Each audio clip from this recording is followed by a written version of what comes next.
Welcome to another episode of the Semi-Related Podcast by Optym.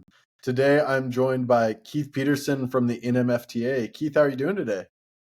I'm doing great, Jacob. Thanks for having me here. Of course, I feel like I've seen the NMFTA and your name as well, kind of all over in the news and headlines. I feel like there's a lot happening at the NMFTA. So, do you want to give us a quick rundown on what the NMFTA is in your role, and then we can go into it from there? You bet. So I'm Keith Peterson. I'm the Director of Operations at NMFTA. And that gives me direct responsibility for the classifications team that's there at NMFTA. So as a result, I've been working with them in order to enact some of the big changes that we're doing in classification currently. I also have responsibility for the digital standards councils, where we're working to create standard APIs for the transportation industry to be used by shippers, 3PLs, and carriers as well here. Kind of trying to digitize that entire logistics process there. But the NMFTA is a lot more than that, besides classification and APIs. We also handle SCAC codes, right? So people come to us when they need a SCAC code. And then also, one of the big things we're doing that we've been excited about is cybersecurity as well. Working with different organizations in order to help people be aware of the danger of of the importance of cybersecurity in transportation. Yeah, like I said, a lot of big topics. I mean, those are three huge problems facing the industry right there. I mean, the classification changes, standardization, and cybersecurity. So, I mean, there's a lot of meat that we can get into later in this episode. But before we get there, I want to give some background. So, I think a question that's always fun to ask is, these people get into transportation, and I don't feel like many people seek it out. It kind of finds them, right? So could you tell me a little bit about your journey into logistics and how you got to where you are today? Wow. Okay. I'll try to keep it as short as possible here because, in all honesty, transportation kind of runs in my family here. So, my grandfather, my father were both involved in the transportation industry. So, my grandfather as a driver for a long time. And my father first as a driver, then actually part of a company out of Spokane, Washington, system PWT. He was vice president of operations there. So some of my earliest memories actually are of truck yards. My wife will roll her eyes at me, but I love the smell of a cold morning and diesel fuel in a truck yard here. So it just brings up good memories for me actually. So I know that sounds strange, but so after college, I actually drove truck for a year over the road, and my father felt it would be a good experience for me.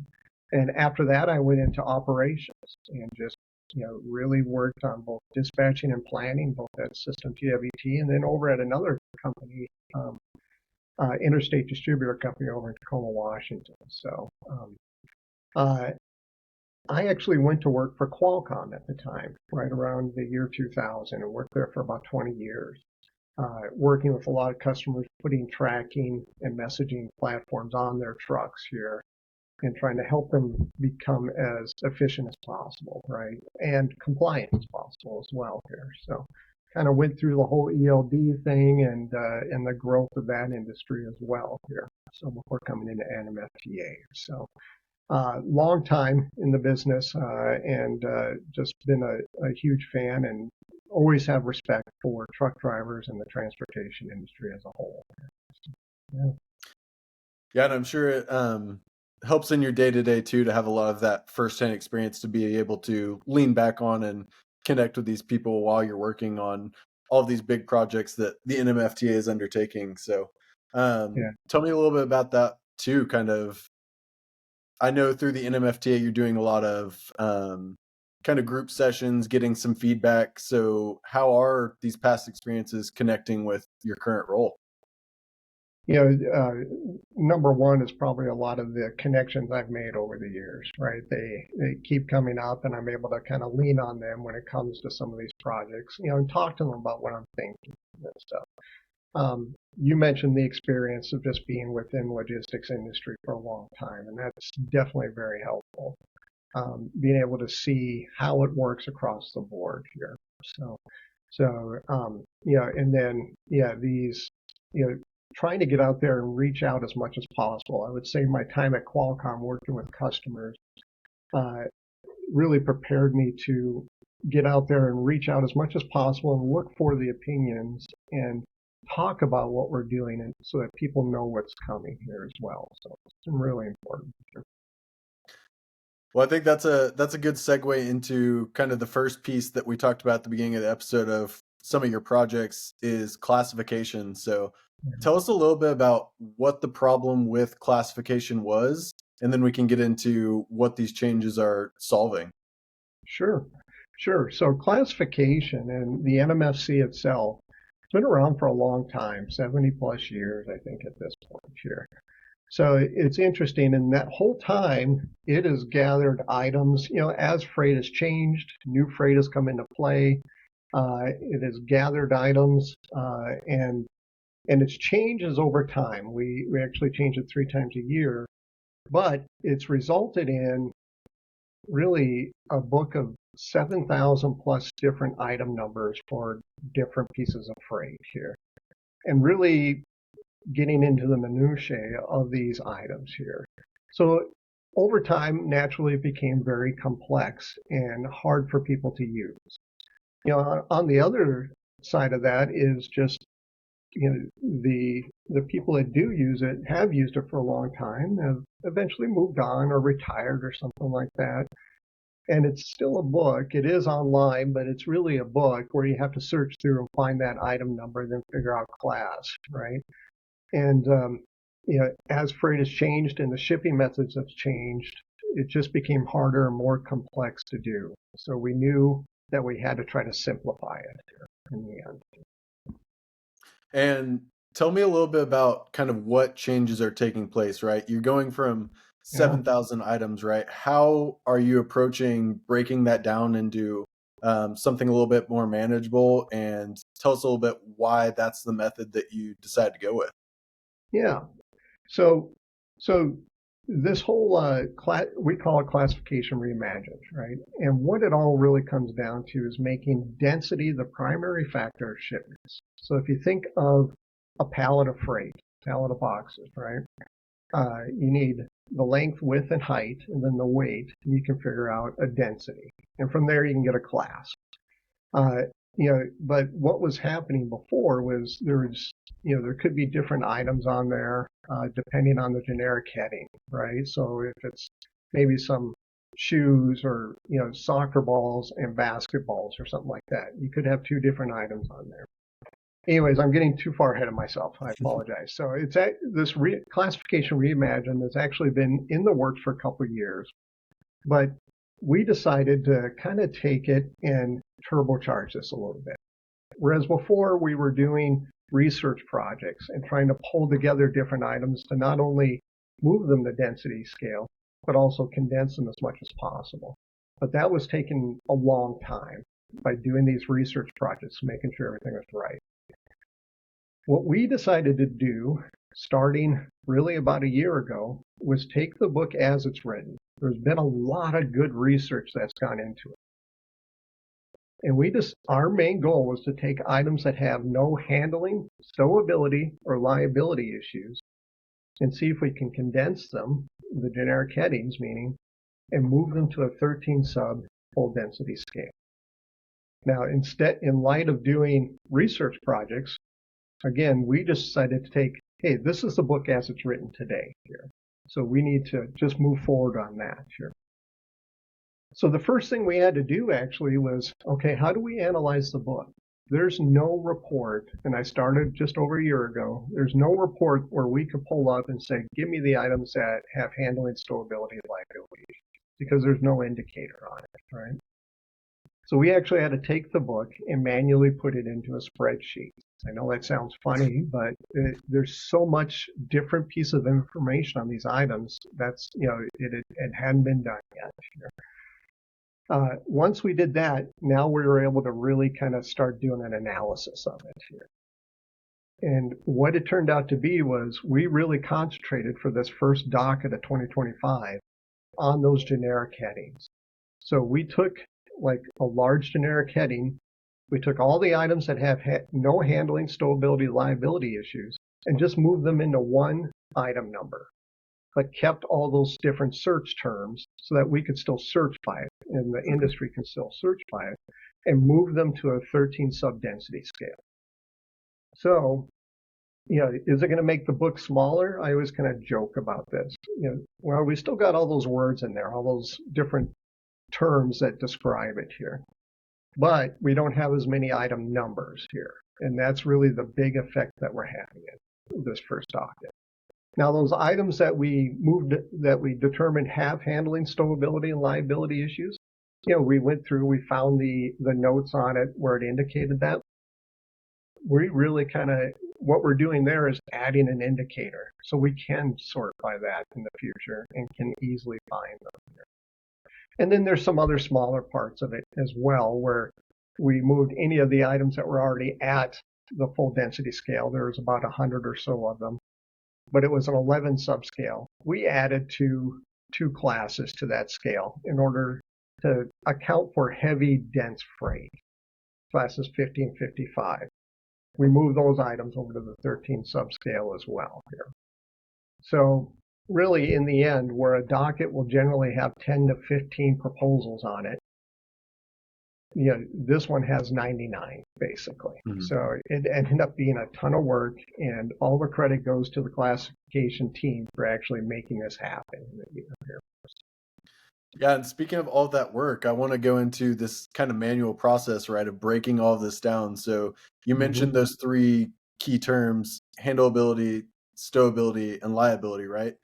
Talk a little bit about what the process was of going through all of this and kind of tagging those different things and creating this this spreadsheet that you all were able to reference. Sure. So, and like I said, there was no indicator that says this is handling, stowability, liability, because there's a lot of different terms within the book that could indicate that. There's things like, minimum or maximum length, all types of things that are in there. So we really had to go through and in that analysis, pull those items out and kind of just mark those items as handling, stowability, liability.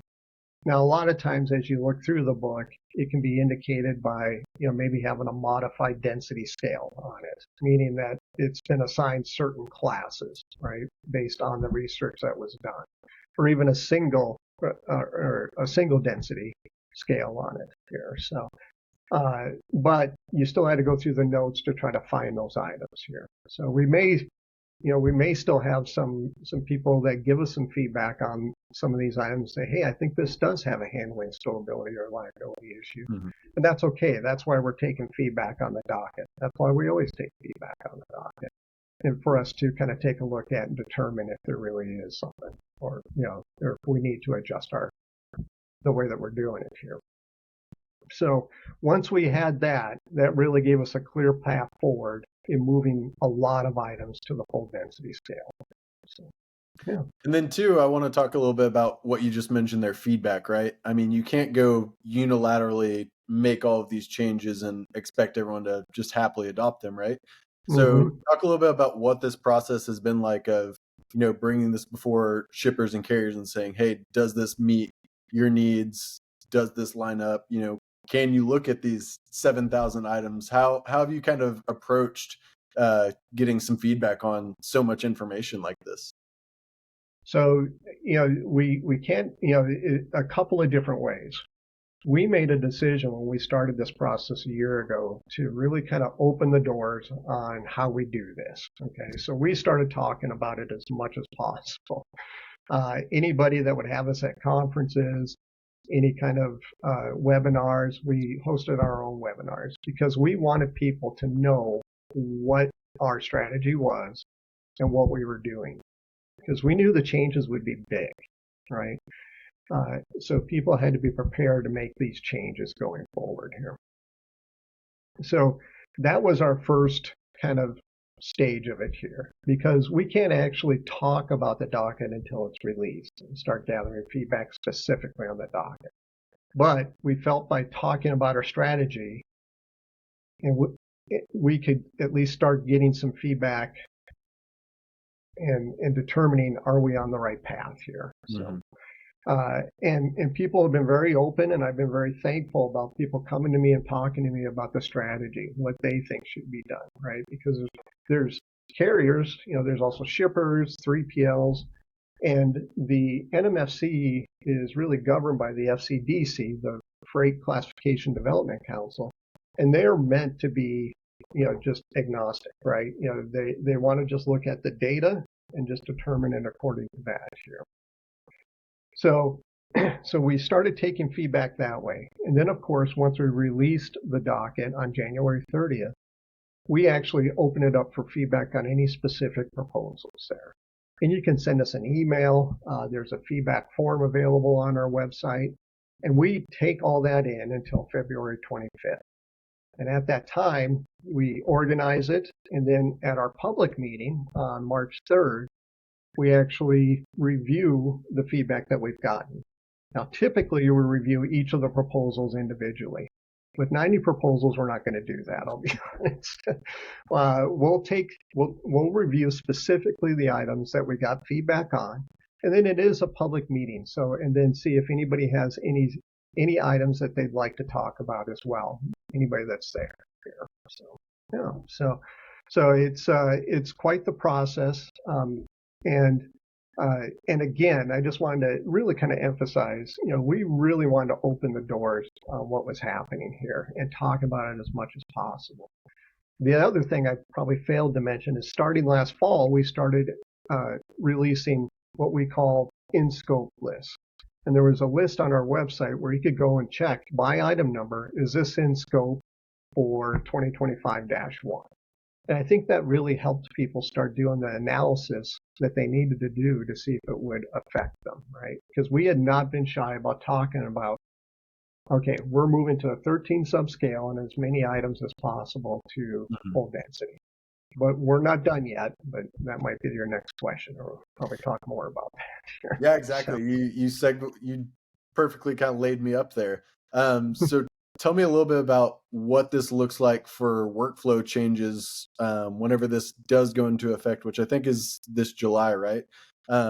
So tell me a little bit about what it looks like on the shipper and the carrier side, and then maybe some tips or tricks or best practices for how shippers and carriers can start to prepare for this. Yeah, so, whether you be a shipper, a carrier, or even a technology provider, a 3PL, there's a lot of different applications out there, systems out there that run really the classification system and, the classes accordingly to density. So they'll definitely have to make some adjustments to that scale that they use, as well as the items themselves. Hey, this is now a full density item. It's got a new item number as well, right? So that's a lot of work as it is here. To kind of break it down specifically, carriers, and I know many of them today, have been working on this for a while, doing an analysis. And you think of, they've got a lot of information about what their customers are shipping, as well as the dimensions and what they've classed them in the past. And they're able to go in and do an analysis. And there's a lot of carriers that are going out and talking to shippers now ahead of time. Okay, this is what we're showing. This is how it's going to affect things. For shippers themselves, we've really talked about, you're going to need to have the dimensions of your shipments, basically. It's going to be very important to have that, because a lot of this stuff is going to be classed by density now, meaning this is the actual density of the shipment, so here's the class on it here. And that can be hard at times. I realize that, right? But it could cause, I wouldn't say cause, but make them put another step into their workflow here as well. Now, I also kind of counter, it would be a good chance for them to really look at how their shipments, their freight is prepared for shipment, right? Is there a way to do it so maybe it's smaller or more dense, making it a little bit cheaper for them, and make it so it gets less damage from going point A to B as well. So as well as getting dimensions, it's a good time to really look at how your freight is being prepared for shipment, and is there a way to do it better as well. So there's going to be effects on every side of this. Yeah, and in our last episode, we had Brian Thompson on. I mentioned this to you off camera, but he brought that same problem up as well, right? This is going to be better for the industry in a few ways, but it's going to encourage you to get that, dimension data right, weight data right, and that's going to create a better experience for carriers, shippers, consumers. You're going to get better pricing. You're going to get more accurate quotes. And I think that kind of leads us into the next part of this conversation too, is the DSDC and all of this information, right? And how we're going to take things like, the weight of shipments and move that between systems. So give us a quick rundown of what the DSDC is. So the DSDC is the Digital Standards Development Council. Now, this all really kind of started 2 years ago with the development of the LTL Digital Standards Council here. And we brought together shippers, carriers, 3PLs, and even technology providers as well, to get together and start developing standards for these APIs in order to make the logistics process fully digitalized. Now, the first one we started with, developing a standard, was actually e-bill of lading here. Now, e-bill of lading, a lot of people have had APIs on that for a long time, and that's fully realized. But what we really wanted to was start standardizing, here's what should be in this API, so that if people use the standards, right, they'll know already. They'll be able to really make those connections a lot quicker here. But beyond that, we decided to keep right on going here as well. So not long ago, this past fall, representatives from Full Truckload started talking to us, noticing that what we were doing with the LTL Digital Council, and started talking to us about, hey, we think this is really good here, and we could start taking advantage of this. So we ended up creating a Full Truckload Digital Council this past fall, and they're really after the same thing. In fact, they're really currently starting with the same roadmap that LTL is using, and looking at e-bill of lading, right? But what's important is that they're looking at it from the standpoint of, hey, do we actually need a separate one, or can we just make some changes to this one API and work together so there's just one API for both LTL and Full Truckload? So many carriers now have the same, have both sides of that coin there. So it's been really interesting to get that started, and working with, people like JB Hunt and other people on the council as well here. And just really rewarding to see people kind of set things aside and go, yes, we need these standards out there.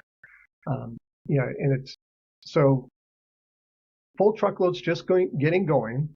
LTL Council just released back in December their second API standard, which is pickup, request, and visibility. And if I'm a 3PL, I think of all the time I spend either making an appointment for a pickup, or even more importantly, trying to check on the status of that pickup. Has it been picked up yet? What's going on with this here? So emails, phone calls. Now we've got a standard out there. People start using it to allow them to get that information real time, right, through API, and just pull it into their system. And what's important about this one is, whereas e-bill of lading was out there already, this one's really kind of a new standard, right? So So, we're really kind of trying to talk that one up as much as possible. Well, I want to give some credit to the NMFTA too. I don't know if you saw me look away for a little bit. I was pulling up the Digital LTL Council, the list of members. I mean, this is an incredible list, right? I know we talk about it's a fragmented industry and LTL is different than full truckload, but to get this many people together, I mean, tell me a little bit about what positioned the NMFTA to be the one to do this. Because I mean, standardization isn't a new idea, right? People have talked Yeah. about it, but getting together the right group of people who can execute on that and bring together all of these stakeholders, I think that's an incredible feat. So tell me a little bit about what you think made the NMFTA the right group to do that and make this a reality. I think if you look at it from the case of, we're an organization of LTL carriers, right? It really helped us to look at it more from a standards and open source type uh, view, and instead of worrying about selling it or anything, and just pull these people together. And I got to give a lot of credit to Paul Dugent, who is still involved there, but he's going to be retiring this summer. He's the one that really kind of got this started and started talking to people. And as they built out that board, of course, that board reaching out and finding more and more people from the right mixes to get in there. And Mm-hmm. I'll say this, both boards find it very important to not just have carriers or shippers on there, right? They want a good mix of all the different pieces across, the logistics industry here. So, when I say, technology providers, not just TMSs, right? Freight payment, that type of stuff, right? To get a good mix of all the different types of people that are out there using APIs and pull in the best of those things and start the standardization of it. Yeah, and I mean, I think that's beneficial to everyone, right? Is whenever there's some kind of standard, it's that much easier to create a new technology on top of it. But it's also beneficial for those carriers and the shippers of bringing more players to the field, and that's better for the industry as a whole, right? Create more competition, create better solutions as well. So tell me a little Mhm. bit too about are you kind of bringing the same roadmap to the full truckload side? I know this council just started as well, and maybe before we get into that, talk about what drew the truckload council to start. I know you mentioned earlier they kind of saw what you did with LTL. Was that what ignited this? It really was. So the truckload council really started from an idea. So there's a different consortium, scheduling standards, Hmm. where they created a standard for really scheduling for full truckload, right? Uh, but as they started to go through that, they saw what we were doing with LTL and how we weren't just stopping at e-bill, right? We're looking to digitize the entire process. And that Hmm. really got them interested in having the NMFTA oversee it, right? Because they were seeing the success we were having here in our roadmap, and thought, let's go beyond scheduling here. Let's get into e-billing. Let's get into invoices. Let's get into our next one coming up is preliminary freight charges as well here, rating, all those type of things. Um, and really, they saw what we were doing and didn't want to stop at scheduling, but saw the advantage of having the NMFTA kind of be that overseeing organization. Hmm. But keep in mind the roadmap's really determined by the board itself. So the full truckload board looked at what the LTL side was doing, and keeping in mind, and remembering that they wanted to try to look for commonalities in APIs as much as possible, right? EBOL, if it's common, why not take advantage of that work done already? Same thing with any other ones. And so they're currently following that roadmap here. Now they're just getting started, so they may look at one of these APIs and go, that doesn't really fit for us. I think we'll put our energy into another one, and that's fine, right? It's all about the board determining that guidance here and knowing what comes next here. So yeah. Yeah, and I think that goes back to bring the right people to the table, and the NMFTA kind of being in the right position for that. So Yeah. Give us a little bit too about what is the timeline for some of these APIs and how is progress going? Sure, sure. So for the LTL side, this spring here, we'll be releasing our next standard, which is preliminary freight charges. It was going to be actually in transit visibility, but we actually switched that around when we started looking at the changes to classification, which is very big for LTL, right? And felt like we should really make preliminary freight charges first here. So what makes these so interesting is we'll get in there, we'll talk to these people from different parts of the industry, and they'll make that decision based on what they're seeing out there right now. So it's really great to be a part of it. So anyways, this spring is preliminary freight charges, and then in the fall to winter of 2025 here, we will be releasing in-transit visibility here. And then we're starting some workshops now for standards that we'll be releasing in 2026, and that's including preliminary freight charges.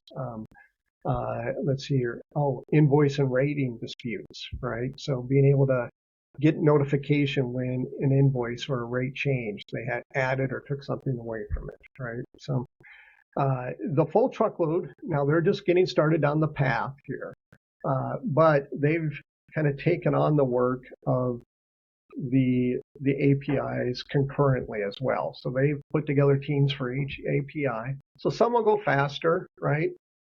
Some won't go as fast as well here. So I expect probably by so we're not quite clear on that yet. We're just getting through the scoping for each of the APIs, and then we'll have a better idea what the roadmap looks like as far as timing. So, well, tell me too. I know I attended that member webinar, for example, that we were talking about before we started recording here. So tell me a little bit about who's involved. I mean, who are the right people to get into this process? Who's leading some of these initiatives, and what can other, shipper, carrier, 3PL tech providers do to get engaged and be supporters of this project? So one of the main things is visit nmfta.org and go to the DSDC page. And there's actually a place in there where you can indicate that you'd like to get involved and start participating in this. At any time, we've got several different workshops going at once here. And we can definitely talk to people about, which workshops they'd be interested in. So a lot of times that depends on what company they're from, right? And what really they would like to work on or feel like they've got some something to add to it here. And that's a great place to start and start getting involved with it here, because we look for anybody from product managers, people with experience within the transportation, especially when it comes to development, all the way to technical writers or developers as well here, in order to help us, with the PRD and then eventually writing out like the YAML, that type of stuff. Yeah. And something too that I think you kind of touched on here that I think is an interesting piece of NMFTA working on all of these different projects, kind of those big three that we talked at the beginning, is they start to overlap, right? So you mentioned briefly earlier the crossover between classification changes and some of these standards that you all are building out. So talk a little bit too about how that position helps you to be kind of this, I'm going to call you this liaison, right, for the digitization of logistics, right? So talk about this position that you are in. Yeah, so it is interesting here, right? That crossover it helps by handling classification, being out there talking to a lot of different parts of the industry about that. It really kind of plugs me into what's going on within the industry. And then as I kind of cross back over to being that liaison piece to the digital councils, I think it helps me have a clear idea, not only with what some of the leaders are talking about, because of course these are These are people that live it every single day, right? Are just intimately involved in it. But Mm-hmm. also, kind of determine that, what should we be doing next, and bring up some ideas for them to consider as well here. So I think it really does help. It's a natural crossover point. It's pretty busy right now with classification stuff going, but it's also a lot of fun. It's just a blast to be able to connect and get to know these different councils and the people on them, and listen to their views on things as well here. So yeah, it's exciting right now. It really is. Well, I think too, exciting is such a great word, and makes me think too. So, what does the future of the council look like, right? So, you're building out these APIs, and I assume you kind of have a set number right now, but how do you see that expanding in the future? Do you see the DSDC going beyond just, this list of APIs? What is, a year, 2 years, 5, 10 years out into the future for the DSDC look like as well? Sure. So going forward, our main thing is to fully digitize the entire process, right? So for a load to get from A to B, completely digital, right? Get rid of that piece of paper, basically, Hmm. the bill of lading, right? Or anything else or involved in that, even the documentation. Um, as we continue to work through these APIs and really kind of plan out how we want them done, there's going to be more that come up. Um, but even looking ahead from there, one thing I would love to see uh, is actually a standardization of like reason codes and some of the stuff that's in API. So do we want them to be numeric or letter? Alphanumeric, right? So and just standardize those. Just think of the time people would save in building APIs if those reason codes were just standardized. Well, here it is, right? We're going to continue along with keeping it, you know, making it available for everybody to use. And one thing that the full truckload side is doing, and we're going to start moving this way in LTL, is moving the development of these and eventually releasing them on GitHub, which is a known open source platform as well here.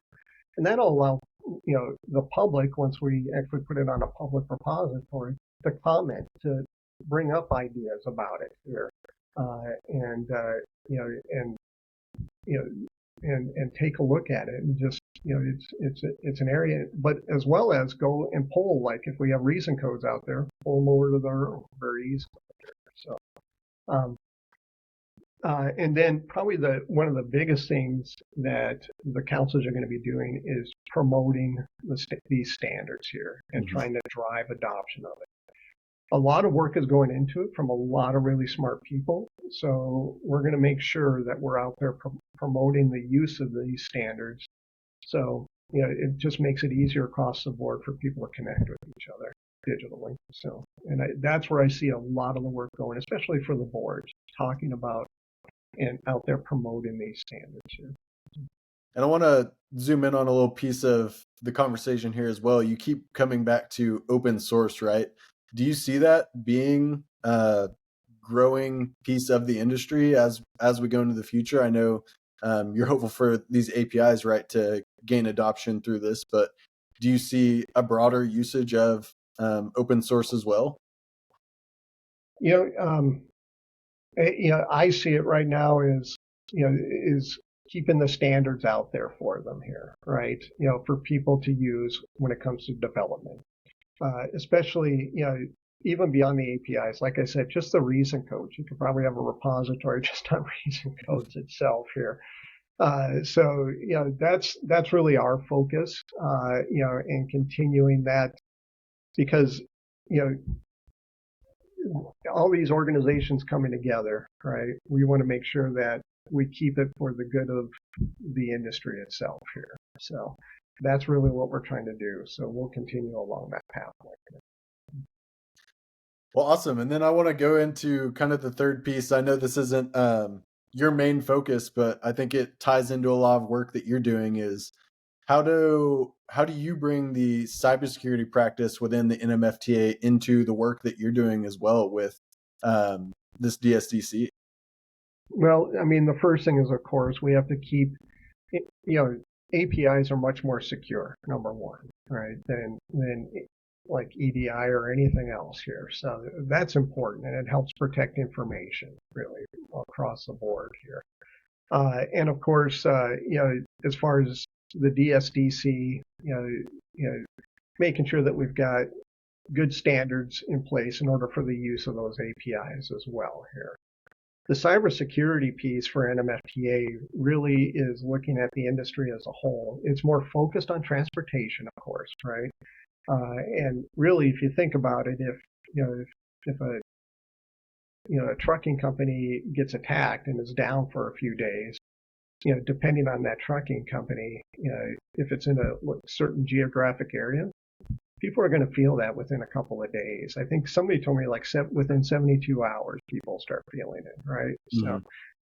So it's pretty amazing stuff when you really sit down and think about it and know the importance of keeping our transportation industry safe here. Um, uh, Sorry, I got lost there for just a second. I apologize. I think But I'm with you on that stat too. I can't remember where it comes from, but it's something like if we didn't have trucks for 72 hours, I think store shelves would start to go empty, right? So I'm yeah, with you there, and I think there's a important role for cybersecurity to play in maintaining life as we know it. yeah. I think people are so used to seeing trucks out on the road, they don't even really think about it. And especially here in the States, so much of our goods get to markets, whether it be grocery stores, any place else, by truck, basically, so that if they're not available, you will start feeling it right away here. So it becomes a real event for people here. And that's not even thinking about lost freight or anything like that could be out there and nobody knows where it is for a while as Mm-hmm. well. So they're doing a lot of speaking at conferences. Our cyber team has their own conference every year as well. The next one's going to be in Austin, where they're not the only ones doing the talking. They bring in people from across the industry as well as the cybersecurity industry, pull them together in order to determine those best practices and try to help people put them into place here. So, because, I think anybody that's part of an organization, you go through your yearly training on, hey, don't open up that email, right? But it goes well beyond that. It's Mm-hmm. just always being vigilant to any kind of threats that are out there. So, Yeah, I think I heard too of another cybersecurity conference, or maybe this was the NMFTA that did a live truck hacking yep, on the spot. they did. Yep. Yep, they sure did. Yeah. Yep, they've even done some work of trying to get into a system through a truck as well here. So Mm-hmm. yeah, so so it's pretty interesting stuff, really. So yeah. Well, Keith, it sounds like the NMFTA is busy and there's a lot of great things going on that I think a lot of um, industry participants are going to want to get involved with. So I know we touched a little bit earlier on how to get involved with the DSDC, but what are some of the best ways to get involved with the NMFTA in general?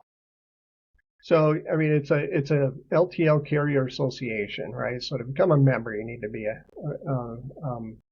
LTL carrier, but you can always sign up for updates from us. You can follow us on LinkedIn and other social platforms.